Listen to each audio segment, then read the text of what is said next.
पर जी न्यूज़ ने एक स्टिंग किया है, जी मीडिया ने, जहां पर चीफ सेलेक्टर चेतन शर्मा कई बातों का खुलासा करते हैं। प्लेयर्स इंजेक्शन ले रहे हैं, विराट कोहली और सौरव गांगुली के बीच जो है झगड़ा चल रहा है, कई सारी बातें जो कि काफ़ी चौंका देने वाली है। और क्रिकेट जिस प्रकार से रन हो रहा है बीसीसीआई में, तो उस पर काफ़ी सवाल खड़े हो रहे हैं। तो क्या कहना है सर? नहीं, मेरे को उस पर ना तो मैं देखा हूँ वो, न मेरे को उसके बारे में कुछ मालूम। मगर विराट कोहली तो दुनिया का एक बेहतरीन बैट्समैन है और हमारे मुल्क के लिए, हमारी टीम के लिए उन्होंने तो बेहतरीन परफॉर्मेंस किया है। मगर जो सुप्रीम कोर्ट का फैसला आया, जिसमें हैदराबाद क्रिकेट एसोसिएशन के लिए सुप्रीम कोर्ट ने एक रिटायर्ड सुप्रीम कोर्ट के जज को जिम्मेदारी दी कि हैदराबाद क्रिकेट एसोसिएशन के इलेक्शन करवाए जाए, मैं समझता हूं कि वो बहुत अच्छा है और जितना जल्दी हो सके हैदराबाद क्रिकेट एसोसिएशन के इलेक्शन होने चाहिए, ताकि सही मानों में हैदराबाद के जो नौजवान क्रिकेटर्स हैं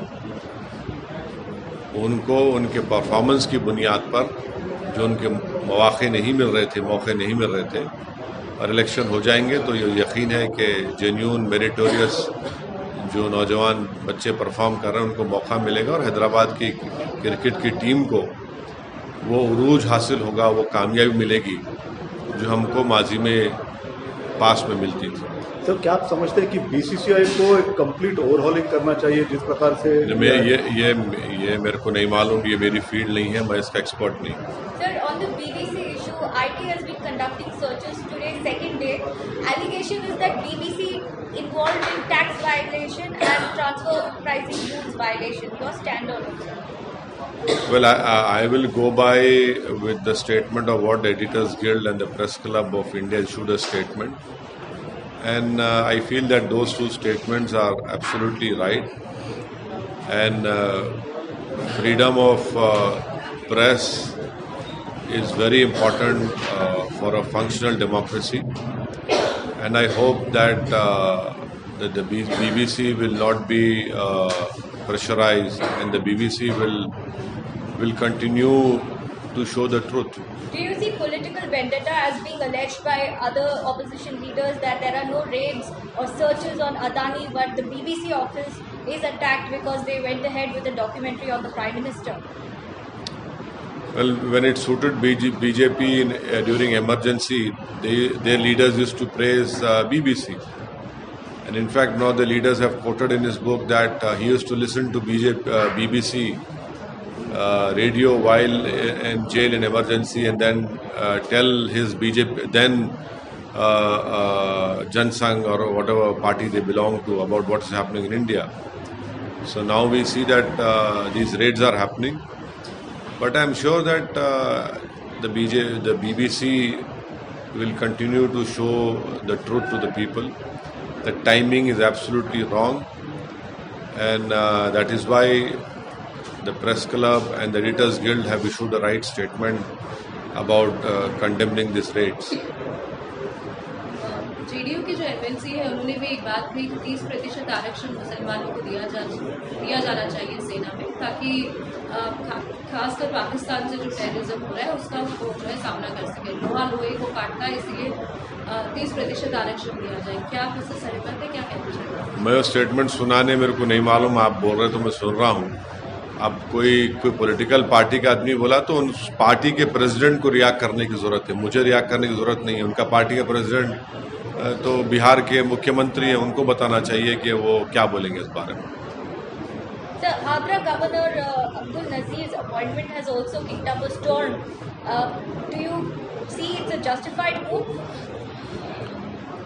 Well, you see, there is no constitutional bar on appointing anyone or a retired judge to the honorable post of governor. But as the legal maxim tells us that justice must not only be done but also be seen to be done. Now, if some doubts arise in the minds of the laymen or the common people that the biggest litigant in this country is the government, Now, if you after your retirement, you are given a post by the same government who's the biggest litigant and you were presiding over that litigation. So some doubts might arise in the mind of a common man. I don't know whether those doubts are genuine or not. But justice should not only be done but also be seemed to be done.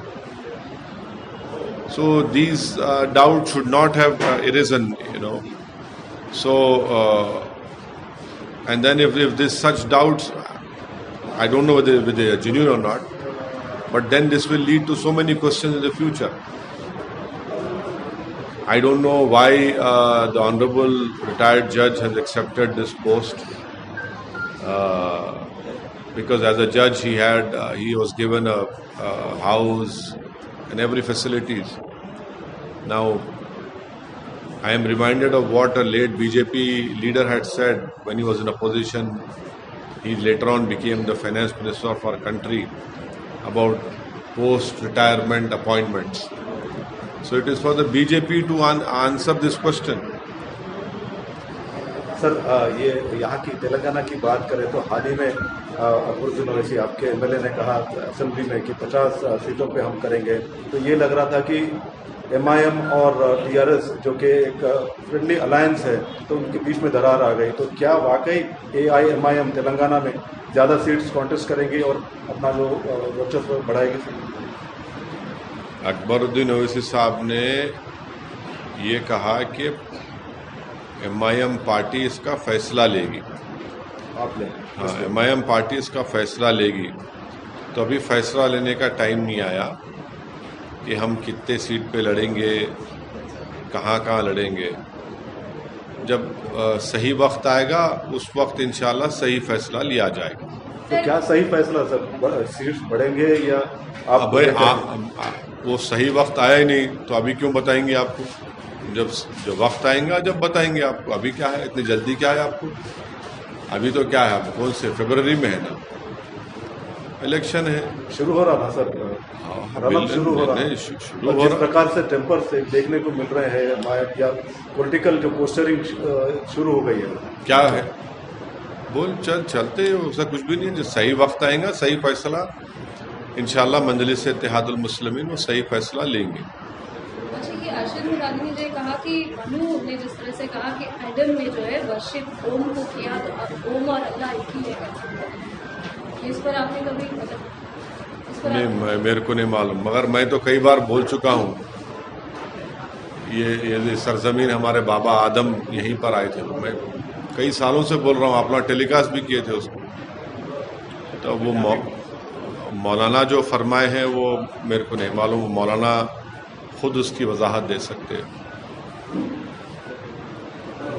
Sir, Hyderabad, Rangareddy, Mehboob-Nagar MLC elections is turning out to be a direct battle between the BJP and the MIM, considering that the BRS direct battle between the BJP and MIM, considering that the BRS MIM कहाँ से आ गया उसमें? वो MIM कहाँ से है उसमें?